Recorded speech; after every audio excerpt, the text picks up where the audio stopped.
Hello बच्चों, कैसे हैं आप लोग। क्लास 7 बिहार बोर्ड गणित में चैप्टर 10 है बीज व्यंजक, जिसमें हम प्रश्नावली 10.1 को प्रारंभ करेंगे। देखिए, ये बीज व्यंजक क्या होते हैं। जब चर और अचर राशियां जोड़ घटाव गुणा और भाग के साथ जुड़कर एक नया पद बनाते हैं तो वो बोला जाता है बीज व्यंजक। जैसे 2x प्लस में 7, ये क्या है, ये एक बीज व्यंजक है। यहाँ पे अचर राशि है 2 और चर राशि है x। हम इस चर राशि इसलिए बोला जाता है कि इसका मान हमेशा बदलते रहता है। हम x के स्थान पे y, z, a, b, c कुछ भी रख सकते हैं, लेकिन ये 2 को नहीं बदल सकते हैं।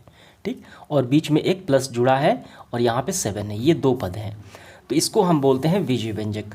बहुत सारे हम लिख सकते हैं x square Y square plus Z square. ये क्या है, ये भी बीजीय व्यंजक है। ये क्या है, 100x स्क्वायर, ये भी बीजीय व्यंजक है। समझ में आ गया। तो चलिए अब प्रश्नावली प्रारंभ करते हैं और वहीं से हम चीज़ों को समझ लेंगे। चरों, अचरों और अंकगणितीय संक्रियाओं का प्रयोग करते हुए बीजीय व्यंजक प्राप्त कीजिए। यहाँ पे हमें बीजीय व्यंजक बनाना है। जोड़, घटाव, गुणा, भाग, उन सब का प्रयोग करते हुए चर और अचर राशि शामिल करते हुए बीजीय व्यंजक बनाना है।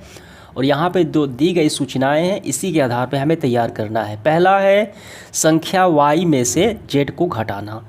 जैसे जैसे कहा गया है वैसे स्टेप हमें फॉलो करना है। संख्या y में से z को घटाना, तो देखिए हमने y लिख दिया, y में से z को हमने घटा दिया, बस हो गया हमारा आंसर। ये बन गया अब एक बीजीय व्यंजक। इसमें कितने पद है, 2 पद है, पहला और दूसरा। दूसरा देखिए संख्याओं x और y के योग का आधा। ठीक है, दोनों का योग और इसका आधा।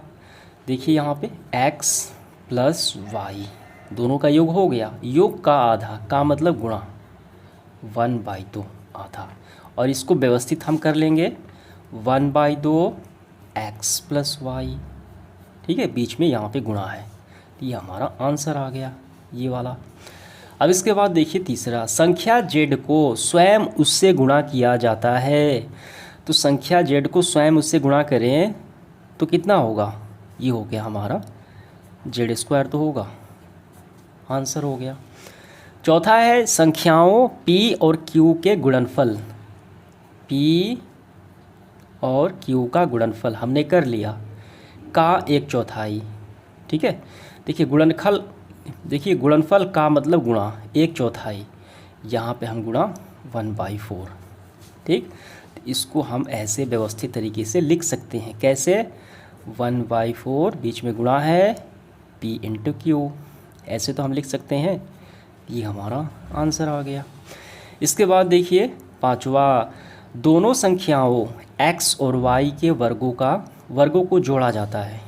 ठीक, यहाँ पे क्या कहा गया है, दोनों संख्याओं x और y के वर्ग, तो x का वर्ग हमने कर लिया और y का वर्ग भी हमने कर लिया। ठीक, वर्गों को जोड़ा जाता है तो बीच में प्लस का साइन हमने लगा लिया, आंसर हो गया हमारा। इसके बाद 6 नंबर देखिए, संख्याओं m और n के गुणनफल के। तो m और n के गुणनफल हम करते हैं m और n। देखिए इस दोनों के बीच में क्या है, गुणा है, गुणनफल के 3 गुने में, तो यहाँ पे 3 गुना हो गया। ठीक, संख्या 5 को जोड़ना, तो संख्या 5 यहाँ पे हमें ऐड कर देना है। देखिए आगे जोड़े या पीछे जोड़े एक ही बात है, ये हमारा आंसर हो गया। अगला है देखिए 7वां, 10 में से 10 हम लिखेंगे, 10 में से संख्याओं y और z के गुणनफल को घटाना। इसमें से y और z बीच में गुणा है, ठीक है, 10 माइनस yz, ये हमारा आंसर आ गया। समझ में आ गया। इसके बाद देखिए 8वां, संख्याओं a और b के गुणनफल में से। तो पहले हम गुणा करते हैं a और b। देखिए हमने इसको डायरेक्ट लिख दिया, तो ऐसे भी आप लिख सकते हैं a इंटू बी। ठीक है, तो कितना हो गया, ab हो गया। तो ab के गुणनफल में से माइनस उनके योग को घटाना, इनके योग को घटाना a प्लस b, यही तो है, ये हमारा आंसर आ गया। बिल्कुल आसान है, ये यही होगा। तो इस तरीके से ये हमारा प्रश्न क्रमांक पहला समाप्त हो गया। नेक्स्ट पार्ट हमारा है दूसरा। देखिए क्या करना है, निम्नलिखित व्यंजकों में पदों और उनके गुणनखंड को छांटिए। पदों और उनके गुणनखंड को पेड़ आलेखों द्वारा दर्शाइए। हमें क्या करना है, जितने भी टर्म्स हैं, पद हैं, उसको अलग बांटना है, फिर इनके फैक्टर जो हैं, गुणनखंड हैं, उनको भी अलग बांटना है, और ट्री डायग्राम यानी पेड़ आलेख द्वारा इसको दर्शाना है। सबसे पहला काम करना है कि जितने भी पद हैं उसको पहले अलग करेंगे, उसके बाद उसके गुणनखंड को अलग करेंगे, फैक्टर को। देखिए पहला सवाल है, क्या है आपको समझ में आ जाएगा। यहाँ पे दो टर्म्स हैं, दो पद हैं। पहला पद है x, दूसरा पद है -3। तो पहले इनके पदों को छांट लेते हैं। पहला तो x लिखेंगे, दूसरे में हम लिखेंगे -3। अब x में देखिए एक ही फैक्टर है, इसके बाद यहाँ पे कोई गुणनखंड नहीं है। -3 के साथ भी अन्य कोई गुणनखंड नहीं लगा है, इसका मतलब ये हमारा आंसर आ गया। नेक्स्ट पार्ट बी में देखिए, यहाँ पे कितने टर्म्स हैं, यहाँ पे 3 पद हैं। कौन कौन से, उसको बांट लेते हैं। देखिए पहला तो पद है आपका 1, दूसरा पद है x, तीसरा पद है x²। यहाँ पे अब हम टर्म्स देखते हैं, अब हम देखते हैं इसके फैक्टर्स। एक अब कोई फैक्टर नहीं, ये सिंगल है। x का भी यहाँ पे कोई फैक्टर नहीं है, लेकिन x² का यहाँ पे फैक्टर है। क्या है, x 2 बार है, तो इस x को हम 2 बार कर लेते हैं। x और x 2 बार हुआ, तभी तो वो x²। यहाँ पे आंसर आ गया आपका, समझ में आ गया। यहाँ पे कितने पद हैं, यहाँ पे 2 पद हैं। कौन कौन से, y और यहाँ पे -y3। पहला तो y, दूसरा है -y⁻3। यहाँ पे y के साथ अब कितने फैक्टर हैं, कितने गुणनखंड हैं। यहाँ पे तो एक ही है, जिनके तो सिर्फ y है, लेकिन यहाँ पे क्या है, यहाँ पे y⁻3 है, और यहाँ पे -1 भी छिपा हुआ है। तो सबसे पहले -1 लिखेंगे, उसके बाद 1y, फिर 2y, फिर 3y। समझ में आ गया, -1 और ये y 3 मिलके हो गया y⁻3। सब फैक्टर को हमें अलग कर दिया और 2 पदों को भी हमने अलग कर दिया। ये हमारा आंसर आ गया। अब इसमें बताइए, सबसे पहले पद हम देखेंगे, कितने पद हैं, 2 पद हैं। कौन कौन से 2 पद हैं, पहला तो है 5x y⁻2, पहला पद हो गया। ये दूसरा पद हो गया 7x² y, दूसरा पद। अब इसमें हम फैक्टर देखेंगे। 5 फैक्टर मतलब गुणा, जो इसके एक साथ गुणा में लगा हो। 5 लगा है, x लगा है, y 2 बार लगा है, यहाँ पे 7 लगा है, x 2 बार लगा है, y 1 बार लगा है। यही तो हमें इसमें अलग करना है। तो सबसे पहले 5 को अलग कर लेंगे, इसके बाद x को अलग कर लेंगे। y 2 बार है, इसको 2 बार हम कर लेंगे। अब यहाँ पे पहले 7 को अलग करेंगे, उसके बाद x 2 बार है, इसको 2 बार हम लिखेंगे, और y सिंगल है, बस सिंगल लिख देंगे। हमारा आंसर आ गया। समझ में आ गया ये कॉन्सेप्ट आपको। नेक्स्ट पार्ट है आखिरी इसका ई। देखिए इसमें कितने पद हैं। पहले तो पद यहाँ पे 3 दिखाई पड़ रहे हैं, पहला, दूसरा और तीसरा। दूसरा हो गया, ये आपका हो गया तीसरा। जहाँ भी माइनस दिखे वहाँ पे 1 का गुणा लगा ही लगा है, ठीक। तो पहले हम माइनस का ए भी लिखेंगे, पहला पद। दूसरा पद देखिए प्लस को नहीं लिखा जाता, दूसरा पद है 2b², तीसरा पद है -3a²। 3 पद हमने लिख लिए। अब इसके बाद देखिए माइनस लगा है, इसका मतलब -1 का गुणा है, यहाँ पे फैक्टर है। इसके बाद ए तो है ही, इसके बाद बी तो है ही। हमने इसके फैक्टर को भी अलग कर दिए, गुणनखंड को भी अलग कर दिए। अब इसमें बताइए कौन सा, पहले तो 2 लिखा है, बी 2 बार है, बी, और ये रहा बी। इसमें माइनस देखिए माइनस लगा है, तो पहले तो -1 तो होगा ही, उसके बाद 3, उसके बाद ए 2 बार, ए, और ये रहा ए। समझ में आ गया। तो इस तरीके से हमारा आंसर आ गया। -1 भी अगर ना लिखे तब भी काम चल जाएगा इसको होगा। तो अगर यहाँ पे गुणा भी कर दे तो -3 ही तो आएगा। इसको हम हटा देते हैं। तो इस पहले तो संख्या तो है इसमें, अगर यहाँ पे संख्या कोई नहीं थी, यहाँ पे -1 ले सकते हैं, लेकिन यहाँ पे ऑलरेडी पहले से संख्या है -3, ठीक। इस तरीके से ये हमारा आंसर आ गया। समझ में आ गया। नेक्स्ट पार्ट हमारा है दूसरा। देखिए इसमें करना क्या है, जैसा कि हमने प्रश्न क्रमांक 1 हल किया है, ठीक वैसे ही इसको भी पद, इसका भी टर्म्स और इसके फैक्टर को अलग करना है। बस अंतर इतना है कि यहाँ पे पेड़ आलेख था, यहाँ पे पेड़ आलेख नहीं है, ठीक है। देखिए पहला सवाल इसका क्या है, -4x + का 5। देखिए पहला तो पद है यहाँ पे -4x और दूसरा पद है 5। तो पहला जो पद है उसको ऊपर लिखेंगे और जो दूसरा पद है प्लस और माइनस के साथ है उसको नीचे लिख लेंगे। पहला पद कितना है, माइनस का 4x। तो पहले आपको इस तरीके से बॉक्सेस में बांट लेने हैं। यहाँ पे सवाल रहेंगे, यहाँ पे पद रहेंगे, यहाँ पे इनके गुणनखंड रहेंगे। तो पहला है माइनस का 4x, हमने ऊपर लिख लिया। अब दूसरा पद है इसके साथ प्लस का 5, तो हम ये नीचे लिख लेंगे 5, प्लस नहीं लिखा जाता। अब इसका देखिए, इसका हम गुणनखंड देखेंगे। यहाँ पे गुणनखंड कितने हैं, 2 है। पहला है माइनस का 4, दूसरा है x। यहाँ पे माइनस का 4 लिखेंगे, दूसरे में x लिख लेंगे। यहाँ पे फैक्टर कितने हैं, यहाँ पे तो फैक्टर सिर्फ 5 ही हैं। ठीक है, तो इसका पहला सवाल हमने सॉल्व कर लिया। इसके बाद देखिए बी नंबर में है, यहाँ पे कितने पद हैं। पहला पद हो गया माइनस का 4x, दूसरा पद है 5y। तो माइनस का 4x जो है हम इसको ऊपर लिखेंगे और दूसरा जो पद है माइनस का 5y, यहाँ पे प्लस का 5 यहाँ पे नीचे लिख लेंगे। अब इसमें कितने गुणनखंड है, 2 है, माइनस का 4 और x। यहाँ पे माइनस का 4 आ गया और आपका x आ गया। अब इसमें कितने हैं, 2 है। पहला तो हो गया 5, दूसरा हो गया y। तो इसको भी हमने सॉल्व कर लिया। इसके बाद ये देखिए तीसरा सी पार्ट है 5y। तो 5y ऊपर लिखेंगे और ये 3y² इसको नीचे लिखेंगे। इसके फैक्टर कितने हैं, 5 और y हैं। इसके फैक्टर कितने हैं, 3y 2 बार है तो y 2 बार लिख लेंगे। ये हमारा आंसर आ गया।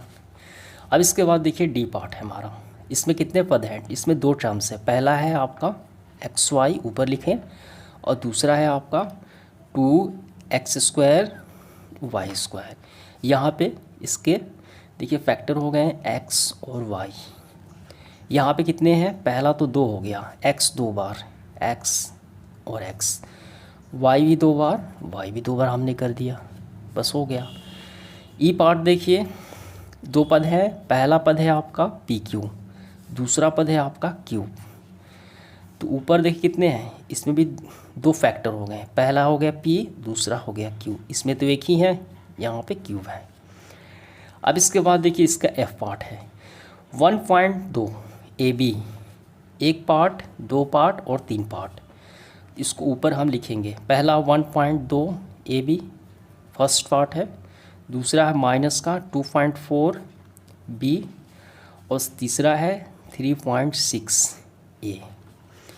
अब इसमें देखिए कितने फैक्टर है। पहला तो फैक्टर 1.2 हो गया, दूसरा A हो गया, तीसरा B हो गया। यही तो हुआ इसमें। अब इसमें कितने हो गए, पहला तो 2.4 हो गया, इसके बाद दूसरा फैक्टर B हो गया। इसमें देखिए यहाँ पे ऐसे, पहला हो गया 3.6, दूसरा हो गया फैक्टर आपका A। यही तो हुआ। इसके बाद देखिए इसका G पार्ट है 3/4 x। तो ये पहला पद है 3/4 x, दूसरा पद है 1/4। तो पहले पद में 2 फैक्टर है, पहला है 3/4, दूसरा है x। इस दूसरे पद में सिर्फ 1 ही फैक्टर है 1/4। आपका आंसर आ गया। ठीक है, अब इसके बाद देखिए इसका H नंबर पार्ट। इसमें 2 पद हैं, पहला है 0.1 P², दूसरा है 0.2 Q²। इसमें भी 2 पद हैं, 2 फैक्टर है इसके, 0.1 पहला P, दूसरा P, क्योंकि P 2 बार आता है। यहाँ पे P² है, यहाँ पे Q² है।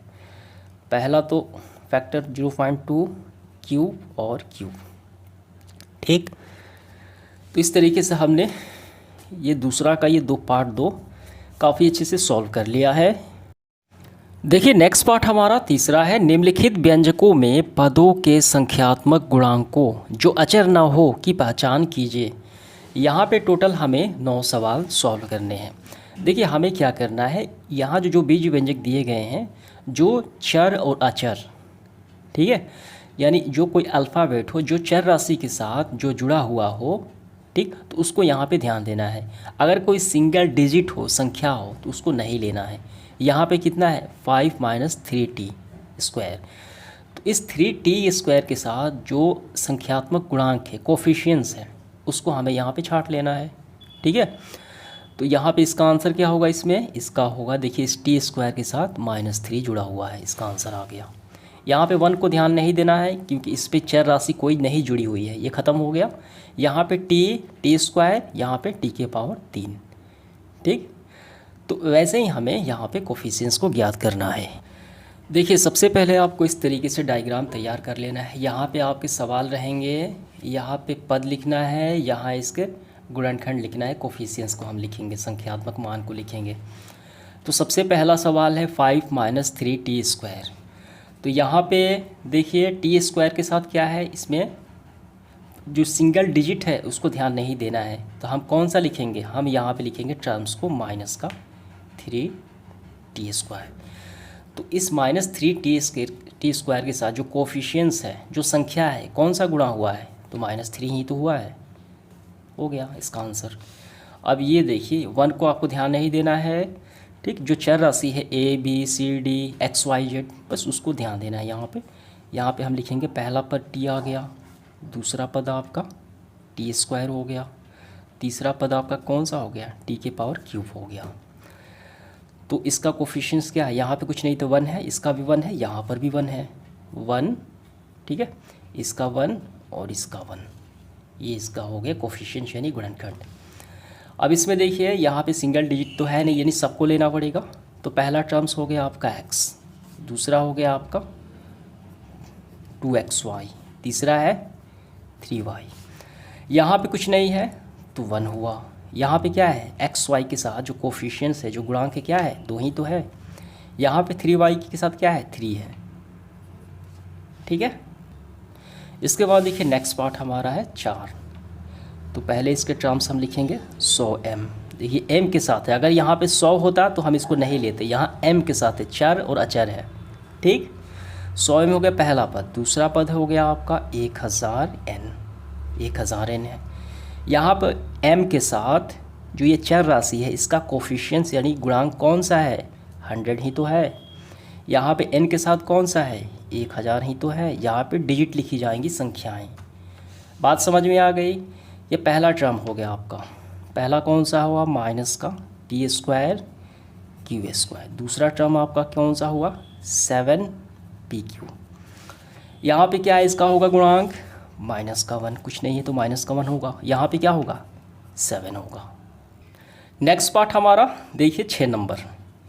पहला पद कौन सा है, 1.2a, दूसरा पद कौन सा है, 0.8b। तो a के साथ कौन सा गुणा में है, a के साथ 1.2 ही तो है, b के साथ गुणा में कौन सा है, 0.8 ही तो है। यहाँ पे सिंगल डिजिट है, देखिए यहाँ पे 3.14 आर स्क्वायर यहाँ पे दिया गया है। तो आर स्क्वायर का कोफिशिएंट गुणांक कौन सा है, 3.14 ही तो होगा। नेक्स्ट पार्ट देखिए, इसको गुणा हम कर लेंगे। पहले 2 का l के साथ होगा 2l प्लस 2 का b के साथ होगा 2b। तो पहला तो ऊपर पद हो गया 2l, निचला पद हो गया 2b। तो l के साथ गुणा में क्या है, 2 है, b के साथ गुणा में क्या है, 2 हो गया। यहाँ पे पहला पद है 0.1y, दूसरा पद है 0.01y। तो y के साथ गुणा में क्या है, 0.1। यहाँ पे y के साथ गुणा में क्या है, 0.01, ठीक है। तो इस तरीके से हमने सभी इसके पार्ट को काफ़ी अच्छे से सॉल्व कर लिया। उम्मीद करता हूँ ये आपको समझ में आ गया होगा काफ़ी अच्छे से। नेक्स्ट पार्ट हमारा है चौथा सवाल। वे पद पहचानिए जिनमें x है और फिर उन्हें x का गुणांक लिखिए। देखिए जिनमें से जो x शामिल है वो टर्म्स हमें पहचानना है, वो हमें लिखना है, और उसके साथ जो उसका कोफिशिएंट्स है यानी गुणांक है वो बस लिख लेना है। क्या है, पहला है y² x प्लस में y। तो x वाला कौन सा पद है, ये पहला ही तो है जिसमें x शामिल है। इसमें कौन सा पद है, ये वाला। इसमें कौन सा है, ये वाला। इसमें देखिए यहाँ पे x है, ये बस इसमें 2 है, x और x प्लस y। x वाला टर्म्स है उसको यहाँ पे लिखेंगे, कौन सा है, ये वाला है। तो y² x हम लिख दिए। अब x के साथ जो गुणा में लगा है उसको यहाँ पे लिखेंगे, उसको बोला जाता है गुणक यानी कोफिशिएंट्स। x के साथ गुणा में कौन सा है, y² तो लगा है। नेक्स्ट पार्ट हमारा देखिए, यहाँ पे x के साथ कौन सा पद है, ये तो नहीं है, यहाँ पे x तो शामिल नहीं है, इसको हम नहीं लेंगे। ये वाला पद है, ये पद का क्या नाम है, -xyx, ठीक है, -yx, यही तो है। तो x के साथ गुणा में कौन सा लगा है, ये पूरा लगा है। -8y, यही तो लगा है। अब इसके बाद देखिए x वाला पद है x, तो x के साथ गुणा में क्या है, कुछ नहीं है तो 1 तो है। अब इसके बाद नेक्स्ट पार्ट है, देखिए x का पद कौन सा है, zx, तो x के साथ ये गुणा में कौन सा है, z है, हो गया। x वाला पद कौन सा है, x है प्लस x y है। यहाँ पे x के साथ गुणा में कुछ नहीं तो 1 है। यहाँ पे x के साथ गुणा में कौन सा है, y हो गया, हम इसको ऊपर लिखेंगे 12xy²। इसमें x वाला टर्म्स यही है। यहाँ पे x के साथ गुणा में कौन सा लगा है, ये 12 लगा है, ये y² लगा है, तो 12 यहाँ पे y², बस लिख लेंगे। नेक्स्ट पार्ट है, देखिए xy, तो यही तो है जो x के साथ है, तो x के साथ गुणा में क्या है, ये y² है। इस तरीके से हम इन्हें सॉल्व कर लिए। नेक्स्ट पार्ट हम देखेंगे इस चौथे का बी नंबर। इसमें क्या करना है, वे पद पहचानना है जिसमें y² शामिल है। तो पहला हम देखते हैं, देखिए इसमें y² कौन सा शामिल है, इसमें शामिल है, कौन सा पद है, -xy², इसमें ही तो शामिल है। इसमें जो शामिल है फिर उनके y² का गुणांक हमें लिखना है, कोफिशिएंट्स लिखना है। तो y² के साथ क्या लगा है, -x लगा है। इसमें कौन सा है, इसमें ये टर्म शामिल है, देखिए इसमें तो y² है ही नहीं, 5y² हम लिखेंगे, ठीक, इसमें पद में, और इसमें y² के साथ 5 शामिल है, ठीक। तो आइए, तो सबसे पहले आपको इस तरीके से डायग्राम बना लेने हैं 3 पार्ट में। ये हो गया आपके सवाल, यानी व्यंजक हो गए, ये तीनों हैं, और यहाँ पे लिखेंगे गुणनखंड y² वाला जो है, और y² का गुणनखंड जो यानी जो गुणांक है, कोफिशिएंट स्क्वायर वाला, यही तो है। ये दूसरे पद में है, पहले पद में तो y² है ही नहीं, तो इस दूसरे पद को यहाँ पे हम लिखेंगे -xy²। अब यहाँ पे y² का गुणनखंड, इस y² के साथ कौन सा गुणा में लगा है, ये -x तो लगा है, -x, ये आपका आंसर हो गया। अब देखिए फिर y² का यहाँ पे हम गुणा में जो y² के साथ है ये है, इसमें तो y² है ही नहीं, इसको हम यहाँ पे लिखेंगे 5y²। अब इस y² के साथ गुणा में क्या है, 5 है, काफ़ी आसान है। देखिए यहाँ पे देखिए 2x², इसको तो छोड़ देंगे, ख़त्म हो गया। अब ये y² के साथ है, देखिए यहाँ भी y² है, इन दोनों का हम लिख लेंगे। यहाँ पे हम लिखते हैं 15x -15xy², पहला पद हो गया, और ये दूसरा पद नीचे लिखते हैं 7y²। अब इस y² के साथ क्या लगा है, ये पूरा लगा है, क्या है, -15x। अब इस y² के साथ ये क्या लगा है, ये 7 लगा है, तो आपका आंसर आ गया। अगला सवाल है 5वां, निम्नलिखित व्यंजकों को एक पदी, द्विपदी और त्रिपदी के रूप में वर्गीकृत कीजिए। यानी जो एक पद वाला है बस हमें लिखना है, 2 पद वाला है और 3 पद वाला है, कौन कौन से शामिल हैं। पहला क्या है, 4y - का 7z। देखिए यहाँ पे प्लस और माइनस के साथ जुड़े होते हैं टर्म्स। यहाँ पहला एक पद, दूसरा है 7z, ठीक है। तो कितने पद हो गए, 2 पद, तो हम क्या लिखेंगे, द्विपद, हम लिखेंगे द्विपद, ये आपका आंसर हो गया। दूसरा देखिए y², यहाँ पे कितने पद है, यहाँ पे तो एक ही पद है, यहाँ पे प्लस और माइनस के साथ अन्य कोई टर्म तो जुड़ा ही नहीं है, यहाँ पे हम लिखेंगे एक पद, एक पदी, ठीक। यहाँ पे कितने पद है, x, यहाँ पे y, यहाँ पे xy, देखिए बीच में प्लस है, ये अलग हो गया, ये भी अलग हो गया, ये भी अलग हो गया, इसका मतलब त्रिपद है, तो यहाँ पे हम लिखेंगे त्रिपद।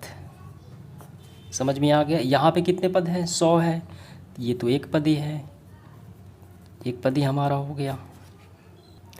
5वां देखिए, इसमें कितने पद हैं, 1 पद, 2 पद, 3 पद, इसमें 3 पद है, तो हम क्या लिखेंगे, हम लिखेंगे त्रिपद, त्रिपद हो गया हमारा।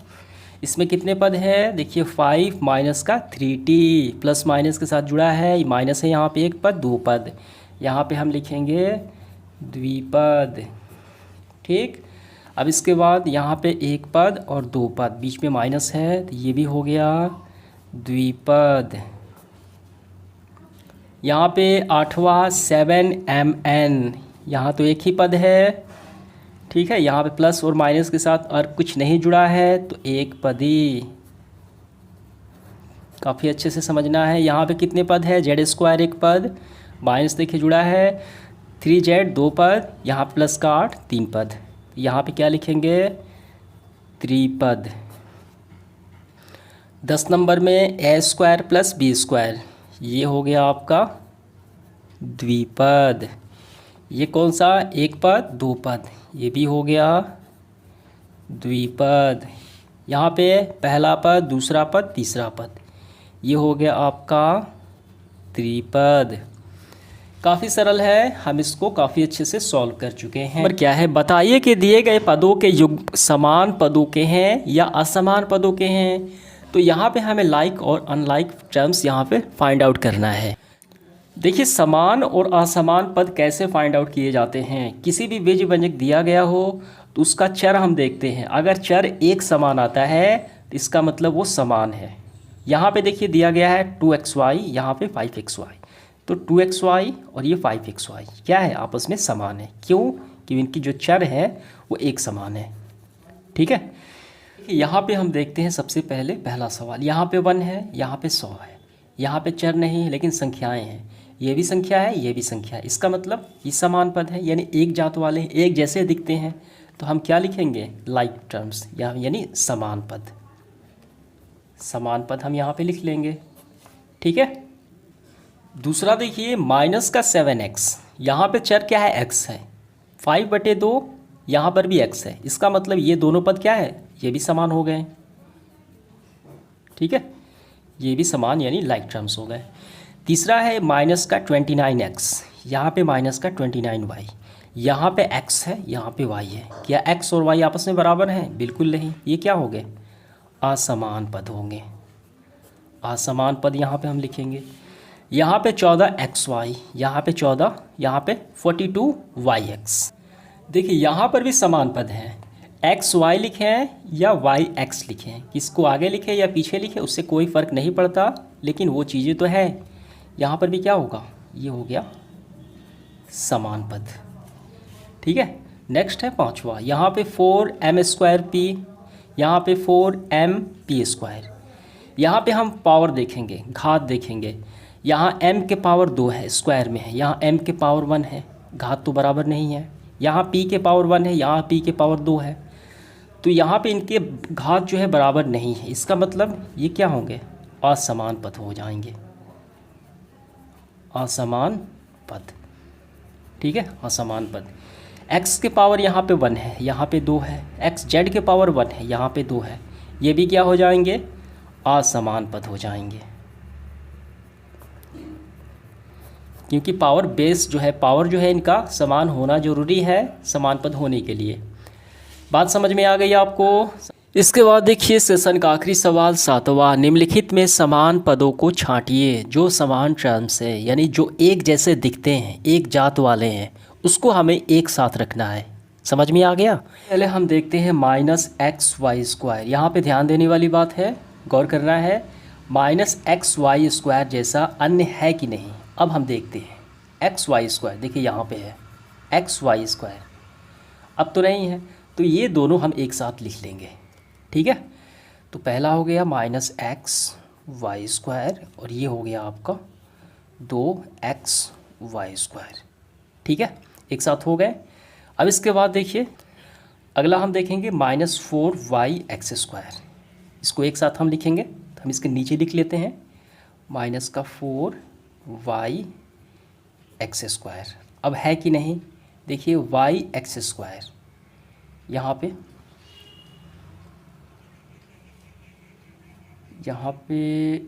देखिए यहाँ पे है yx²। ठीक है, तो x² पहले लिखे या बाद में लिखे उससे कोई फ़र्क नहीं पड़ता, बस लिखा होना चाहिए yx² या x²y, एक ही बात है। ठीक, तो ये लिखा है, तो इसको हम एक साथ लिखेंगे 20x²y। ठीक है, अब तो है नहीं कहीं। अब नेक्स्ट पार्ट हम देखते हैं, नेक्स्ट है हमारा 8x²। अब 8x² जैसा अन्य है कि नहीं, x² यहाँ पे देखना है। यहाँ पे देखिए -11x², यहाँ पे देखिए यहाँ पे है -6x²। तो तीन जो है ये एक जात वाले हैं, एक जैसे हैं, तो पहले हम लिखेंगे, देखिए यहाँ पे 8 एक्स स्क्वायर हो गया, दूसरा है माइनस का 11 एक्स स्क्वायर हो गया, तीसरा है माइनस का 6 एक्स स्क्वायर हो गया। ये एक जैसे दिखते हैं। नेक्स्ट पार्ट हम देखेंगे इसका, देखिए अगला है 2x, ये तो हमने लिख लिया, यहाँ पे हो चुका है 7y। 7y जैसा आप कोई है कि नहीं, 7y देखिए यहाँ पे y है, ठीक है, तो इसका तो एक ही है, सिर्फ y। अगला हम देखें, अगला देखिए यहाँ पे x, ठीक है, 100x, माइनस का 100x लिखते हैं। अब 100x जो है x है कि नहीं, देखिए यहाँ पे है 100x हो गया, यहाँ पे हो गया 3x, यहाँ पे 3x। अब इसके बाद देखिए कौन सा बचा, अब ये बचा yx, ठीक, यही तो बचा। यहाँ पे क्या है, माइनस का 11yx। अब yx हम देखेंगे है कि नहीं, यहाँ पे देखिए yx लिखे हैं, आगे या पिछले उससे कोई फ़र्क नहीं पड़ता, बस होना चाहिए 11yx या 2xy, एक जैसे हैं, ठीक। तो हम यहाँ पे क्या लिखेंगे, 2xy। ये हमारा पूरा हुआ, ये हमारा आंसर आ गया, समझ में आ गया। अब इसके बाद देखिए इसका बी पार्ट, यहाँ भी जो एक समान है, एक जैसे दिखते हैं, उसको एक साथ रखेंगे। सबसे पहले क्या है, पहले हम लिखते हैं 10pq, ठीक है। यहाँ पे आपको काफ़ी गौर से देखना है, क्योंकि ये सारे जो चर हैं वो p और q पे ही आधारित है, बेस्ट हैं। यहाँ पे गलती होने की चांस बहुत ज़्यादा है, इसलिए आपको काफ़ी ध्यान से समझने की ज़रूरत है। पहला क्या है, pq। अब हम देखेंगे कि pq जैसा अन्य है कि नहीं, ठीक है, काफ़ी गौर करना है। 10pq, यहाँ पे देखिए, यहाँ पे मिल गया आपका 7pq, ठीक है। pq लिखे या qp लिखे उससे कोई फ़र्क नहीं पड़ता, ठीक है, आगे पीछे लिखने से कोई फ़र्क नहीं पड़ता, बस होना चाहिए। यहाँ पे क्या है, माइनस का 7qp, एक जैसा है, ये दोनों एक जैसे हैं। अन्य अब देखते हैं, यहाँ पे देखिए है 78qp, यहाँ पे 78qp आपका है। अब इसके बाद तो है नहीं, यहाँ पे स्क्वायर में सब है, तो एक जात वाले हो गए हैं। अब इसके बाद 7p हम देखते हैं, 7p आप चाहे तो ऐसे भी लिख सकते हैं, कोई फ़र्क नहीं पड़ता, 7p। अब p वाला हम देखते हैं टर्म्स कौन कौन सा एक जैसा है। 7p देखिए, यहाँ पे देखिए 2405p, ये तो मिल गया 2405p, एक जैसा है। अब p वाला टर्म्स आपका ख़त्म हो चुका है। अब देखिए 8q, अब हम लिखेंगे 8q। 8q वाला अब है कि नहीं, q वाला सिर्फ, देखिए यहाँ पे माइनस का 100q, यहाँ पे हम लिखेंगे माइनस का 100q। अन्य देखिए, अन्य आपका अब नहीं है, ख़त्म हो चुका है, ठीक है। अब इसके बाद देखिए अगला पद हमारा है माइनस का p स्क्वायर q स्क्वायर, यहाँ पे हम लिखेंगे माइनस का p स्क्वायर q स्क्वायर। अब है कि नहीं, देखिए यहाँ पे, तो ये आपका मिल गया, देखिए 12q स्क्वायर p स्क्वायर, ठीक है, आगे और पीछे लिखने से कोई फ़र्क नहीं पड़ता, यहाँ प्लस है यहाँ पे माइनस है, तो ये एक जैसे हैं, 12q स्क्वायर p स्क्वायर। अब है कि नहीं, अब आपका नहीं है। अब आप देखिए ये हमारा 7, ये तो हो चुका है, ये भी हो चुका है। अब संख्याएं देखिए 23, यहाँ पे अब संख्याएं हैं कि नहीं, सिर्फ सिंगल संख्या, यहाँ पे 41 है, 41। अब तो कोई संख्या नहीं है सिंगल डिजिट में, ठीक है, 23 और 41 हमारा हो गया। अब हम देखेंगे सिंगल p स्क्वायर, माइनस का 5p स्क्वायर। अब p स्क्वायर जैसा है कि नहीं, देखिए अब यहाँ पे है 701p स्क्वायर, 701p स्क्वायर हो गया, ठीक। नेक्स्ट पार्ट हम देखिए, अब इसके बाद हमारा बचा 13p स्क्वायर क्यू, यहाँ पे हम लिखते हैं 13p स्क्वायर क्यू। अब देखिए है कि नहीं, यहाँ पे देखिए मिल गया, क्यू तो जो कहते हो, p स्क्वायर भी यहाँ पे है, आगे पीछे से कोई फ़र्क नहीं पड़ता, क्यू p स्क्वायर मिल गया आपका। तो इस तरीके से देखिए हमने सॉल्व कर लिया। ये काफ़ी इंपॉर्टेंट है, आने वाली जो आप अगली कक्षाओं में जाएंगे ये आपके लिए बेहद महत्वपूर्ण होगा, जो एक समान पद है उसको पहचानना। तो इस तरीके से हमारा सेशन समाप्त हुआ। धन्यवाद।